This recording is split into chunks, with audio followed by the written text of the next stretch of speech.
CK ടോക്സിന്റെ മറ്റൊരു football ടോക്കിലേക്ക് എല്ലാവർക്കും ഒരിക്കൽ കൂടി സ്വാഗതം. അങ്ങനെ ഏതായാലും ബ്ലാസ്റ്റേഴ്സ് പരിശീലകനായിട്ടുള്ള കാറ്റാലയൊക്കെ ടീമിലേക്ക് എത്തിച്ചു കഴിഞ്ഞിട്ടുണ്ട്. പക്ഷേ അതിന് മുമ്പേ തന്നെ പുറത്തേക്ക് വന്ന റിപ്പോർട്ടുകളായിരുന്നു സെർജിയോ ലൊബേറയെ കേരള ബ്ലാസ്റ്റേഴ്സ് FC ടീമിലേക്ക് എത്തിക്കാൻ ശ്രമിക്കുന്നു എന്ന തരത്തിലുള്ള വാർത്തകൾ. പക്ഷേ കാറ്റാല വന്നതിന് ശേഷം എല്ലാ ബ്ലാസ്റ്റേഴ്സ് ആരാധകരുടെയും വിചാരം അത് നമ്മളെല്ലാവരും അഥവാ യൂട്യൂബേഴ്സ് ചെയ്യുന്ന അപ്ഡേറ്റുകളെല്ലാം തന്നെ വളരെ മോശമായതാണെന്നും അതെല്ലാം കള്ളമാണെന്നുമായിരുന്നു.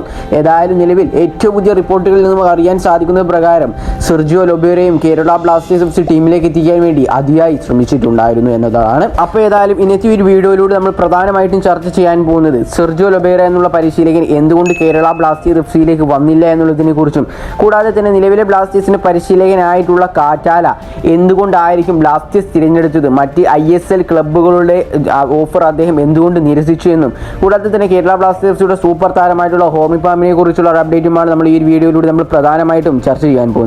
അപ്പോൾ വിശദമായ വീഡിയോയിലോട്ട് കടക്കുന്നതിന് മുമ്പായിട്ട് നിങ്ങൾ ഇതുവരെ ഈ ചാനൽ സബ്സ്ക്രൈബ് ചെയ്തിട്ടില്ല എങ്കിൽ ഇതുപോലുള്ള കൂടുതൽ ബ്ലാസ്റ്റേഴ്സ് ISL അപ്ഡേറ്റുകൾ ലഭിക്കുവാൻ വേണ്ടി ഇപ്പോൾ തന്നെ ചാനൽ ഒന്ന് സബ്സ്ക്രൈബ് ചെയ്യാനും വീഡിയോ ഒന്ന് ലൈക്ക് ചെയ്യാൻ കൂടി ശ്രമിക്കുക. ഏതായാലും നമുക്ക് വീഡിയോയിലൂടെ കടക്കാം.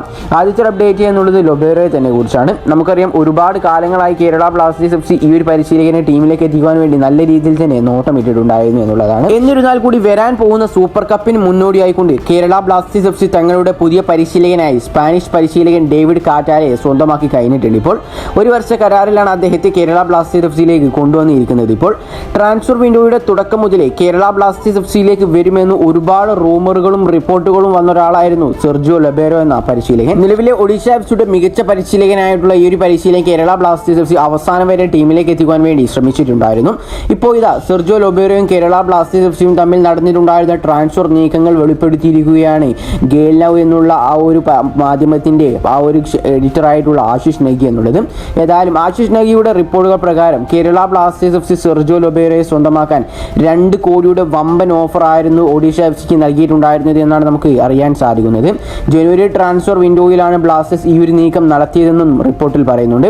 എന്നാൽ ഒഡീഷ FC ഈ ഒരു ഓഫർ നിരസിക്കുകയായിരുന്നു എന്നും ഈ ഒരു റിപ്പോർട്ടിൽ പരാമർശിക്കുന്നുണ്ട്. ഇതുകൊണ്ട് തന്നെ കേരള ബ്ലാസ്റ്റേഴ്സ് FCയുടെ ആ ഒരു നീക്കം പാളിപ്പോയതായി നമുക്ക് അറിയാൻ സാധിക്കുന്നു. ഇനി അടുത്തൊരു വാർത്ത എന്നുള്ളത് കേരള ബ്ലാസ്റ്റേഴ്സ് FCയുടെ പരിശീലകനായിട്ടുള്ള ഡേവിഡ് കാറ്റാലയെ കുറിച്ചാണ്. ഈ ഒരു പരിശീലകനെ കേരള ബ്ലാസ്റ്റേഴ്സ് FC മാത്രമാണോ ടീമിലേക്ക് എത്തിക്കാൻ ശ്രമിക്കുന്നത് എന്ന് ചോദിച്ചാൽ അങ്ങനെയൊന്നുമല്ല. നമുക്ക് നിലവിൽ അറിയാൻ സാധിക്കുന്നത് പ്രകാരം ആശിഷ് നഗിയുടെ റിപ്പോർട്ട് പ്രകാരം നമുക്ക് അറിയാൻ സാധിക്കുന്നത് കേരള ബ്ലാസ്റ്റേഴ്സ് FC അല്ലാതെ ISLയിലെ മറ്റൊരു ക്ലബ്ബ് കൂടി ഈ ഒരു ഡേവിഡ് കാറ്റാല എന്നുള്ള സ്പാനിഷ് പരിശീലകനെ ടീമിലേക്ക് എത്തിക്കാൻ ശ്രമിച്ചിട്ടുണ്ടായിരുന്നു എന്നുള്ളതാണ്. ഏതായാലും ഏറ്റവും പുതിയ റിപ്പോർട്ടിൽ നമുക്ക് അറിയാൻ സാധിക്കുന്നത് പ്രകാരം അത് മുംബൈ സിറ്റി FC ആണെന്നും അറിയാൻ സാധിച്ചിട്ടുണ്ട്. ഇത്തരത്തിലുള്ള ഒരു ലോ എക്സ്പീരിയൻസ് അഥവാ 4 വർഷം മാത്രമാണ് ഈ ഒരു പരിശീലകനായിക്കൊണ്ട് അദ്ദേഹം നിന്നിട്ടുള്ള എക്സ്പീരിയൻസ് ഉള്ളത്. കൂടാതെ തന്നെ ISLയിൽ ഇതുവരെയായിട്ടും പരിശീലിപ്പിച്ചിട്ടുള്ള ഒരു എക്സ്പീരിയൻസ് കൂടിയില്ല. കൂടാതെ തന്നെ അദ്ദേഹത്തിന് ഇതുവരെയായിട്ടും ഒഫീഷ്യലായിട്ട് ഒരു കപ്പ് മാത്രമാണ് നേടാനും സാധിച്ചിട്ടുണ്ടായിരുന്നത്. കൂടാതെ 2 ടീമുകളിൽ നിന്നും അദ്ദേഹത്തെ ടെർമിനേറ്റ് ചെയ്യുകയും ചെയ്തിട്ടുണ്ടായിരുന്നു. ഏതായാലും ഈ ഒരു ലോ പ്രൊഫൈലുള്ള പരിശീലകനെ ബ്ലാസ്റ്റേഴ്സ് ടീമിലേക്ക് കൊണ്ടുവന്നതിൽ ഒരുപാട് ബ്ലാസ്റ്റേഴ്സ് ആരാധകർക്ക് നിലവിൽ നല്ല രീതിയിൽ നിരാശയുമുണ്ട്. ഏതായാലും സഹിക്കുകയല്ലാതെ മറ്റൊരു നിവൃത്തിയുമില്ല. ഈ അടുത്തൊരു അപ്ഡേറ്റ് എന്നുള്ളത് കേരള ബ്ലാസ്റ്റേഴ്സ് FCയുടെ പുതിയ സൈനിങ്ങിനെ കുറിച്ച് തന്നെയാണ്. കുറച്ച് ദിവസങ്ങളായിക്കൊണ്ട് നമുക്ക് അറിയാൻ സാധിക്കുന്നതാണ് സെർജിയോ കാസ്റ്റൽ എന്നുള്ള ആ ഒരു സ്പാനിഷ് താരത്തെ കേരള ബ്ലാസ്റ്റേഴ്സ് FC ടീമിലേക്ക് എത്തിച്ചു കഴിഞ്ഞു. നല്ല ഒരു പ്രീ കോൺട്രാക്റ്റിൽ അദ്ദേഹം ഒപ്പിട്ടു എന്ന തരത്തിലൊക്കെ. ഏതായാലും നിലവിൽ അദ്ദേഹത്തെ കുറിച്ച് വരുന്ന ഏറ്റവും പുതിയ റിപ്പോർട്ടിൽ നമുക്ക് അറിയാൻ സാധിക്കുന്ന പ്രകാരം സെർജിയോ കാസ്റ്റൽ കേരള ബ്ലാസ്റ്റേഴ്സ് FCയുമായി കൂടിച്ചേർന്നു അഥവാ അദ്ദേഹം കേരള ബ്ലാസ്റ്റേഴ്സിൽ ജോയിൻ ചെയ്തു എന്നാണ് നമുക്ക് അറിയാൻ സാധിക്കുന്നത്. ഈ ഒരു ഡീൽ ഫെബ്രുവരിയിൽ തന്നെ നടന്നു കഴിഞ്ഞിട്ടുണ്ട് എന്ന് നമുക്ക് അറിയാൻ സാധിക്കുന്നുണ്ട്. അതുകൊണ്ട് തന്നെ അദ്ദേഹം സൂപ്പർ കപ്പിനോ അല്ലെങ്കിൽ സൂപ്പർ കപ്പിന് മുന്നോടിയായിക്കൊണ്ട് കേരള ബ്ലാസ്റ്റേഴ്സ് FCയിലേക്ക് വരാനുള്ള സാധ്യത നമ്മൾ കാണുന്നു. ഇനി അടുത്തൊരു വാർത്ത എന്നുള്ളത് കേരള ബ്ലാസ്റ്റേഴ്സ് FCയുടെ ഡിഫൻസിലെ സൂപ്പർ താരമായിട്ടുള്ള ഹോർമി പാമിനെ കുറിച്ചാണ്. കേരള ബ്ലാസ്റ്റേഴ്സ് FCയുടെ മാനേജ്മെന്റ് നിലവിൽ ഹോർമി പാമിന് വളരെ ഉയർന്ന നിരക്കാണ് നൽകുന്നതെന്നാണ് നമുക്ക് ഏറ്റവും പുതിയ റിപ്പോർട്ടിൽ നിന്നും അറിയാൻ സാധിക്കുന്നത്. അതെന്താണെന്ന് വെച്ചാൽ അദ്ദേഹത്തെ വലിയ രീതിയിൽ തന്നെയാണ് കേരള ബ്ലാസ്റ്റേഴ്സ് FC നോക്കിക്കാണുന്നത് എന്നാണ് അതിൻ്റെ അർത്ഥം എന്നുള്ളത്. നമുക്കറിയാം ISLയിലെ ഒരുപാട് ക്ലബ്ബുകൾ ഇതിനോടകം തന്നെ ഹോർമി പാമിനെ നോട്ടമിട്ട് കഴിഞ്ഞിട്ടുണ്ടായിരുന്നു. ബ്ലാസ്റ്റേഴ്സിന് ഓഫറും നൽകിയിട്ടുണ്ടായിരുന്നു. പക്ഷേ ആ ഒരു ഓഫർ എല്ലാം തന്നെ കേരള ബ്ലാസ്റ്റേഴ്സ് FC നിരസിക്കുന്ന ഒരു കാഴ്ചയാണ് നമുക്ക് കാണാൻ സാധിക്കാൻ കഴിഞ്ഞിട്ടുള്ളത്. അതുകൊണ്ട് തന്നെ നമുക്ക് ഉറപ്പിച്ചു പറയാം കേരള ബ്ലാസ്റ്റേഴ്സ് FC തീർച്ചയായിട്ടും ഈ ഒരു താരത്തെ വിട്ടുകൊടുക്കുകയില്ല എന്നുള്ളത്. അടുത്തൊരു അപ്ഡേറ്റ് എന്നുള്ളത് കേരള ബ്ലാസ്റ്റേഴ്സ് FCയുടെ സൂപ്പർ കപ്പിനെ കുറിച്ച് തന്നെയാണ്.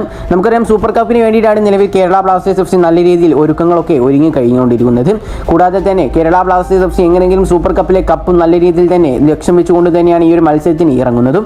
പക്ഷേ അതിന് മുന്നോടിയായിക്കൊണ്ട് കേരള ബ്ലാസ്റ്റേഴ്സ് FC മറ്റു ടീമുകളുമായിട്ട് കുറച്ച് മത്സരങ്ങൾ കളിക്കുമെന്നാണ് നമുക്ക് ഏറ്റവും പുതിയ റിപ്പോർട്ടിൽ നിന്നും അറിയാൻ സാധിക്കുന്നത്.